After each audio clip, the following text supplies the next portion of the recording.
hooyaday halkii joogta baan u hanqal tagay mahilmaamo had iyo jeer oo waan haminayay siday hormarisaan rabaa inaanu haybshay siday gu hagar baxdaan u hoggaamsamine iyadoo haraadan horteed quudkii aan cunay haddaan seexan waayana runtii hurdamay arage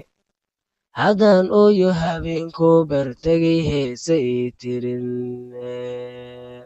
halgamayabay igu tiriyo hadalla waaweyne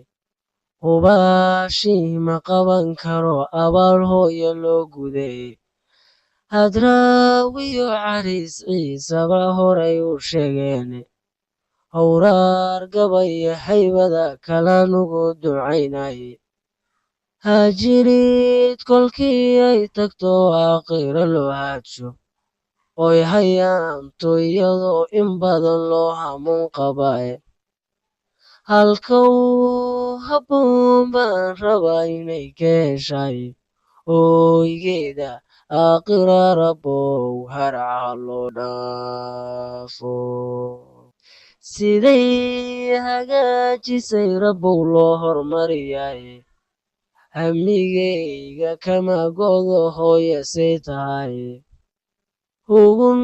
roob yo hadal gaabanis mahaleelaane hooska geedkiyo niman harsin ismahaleelaane hadalaan abboonin yo hooyadu ismahaleelaane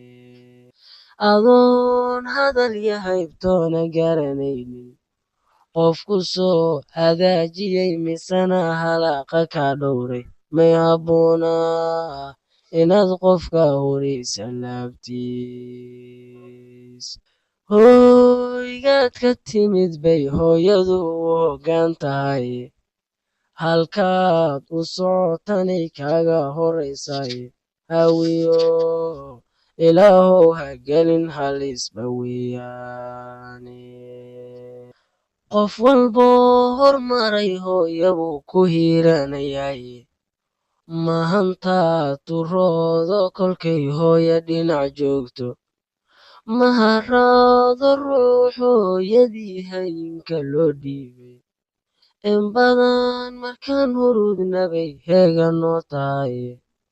hooyadu xaqay leedahay dadow heerya culus weeye oo uusan holin karin duul awood huray haddii aad 100 jeer wado duudka ku hagoogto oo haddana xalamkii wacnayaad ku hareerayso hinqashada marad jecli tagtay gaartay hamigeeda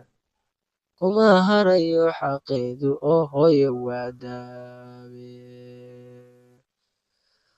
hooyada ogow ruux walbow helin kastoo joogto dhib yaroo ku huraysaa qalbiga wuu hantaa tiqiine waa inaad hoos iyo qabow iyo haraac dhex gaysaye hooyada ogow ruux walbow helin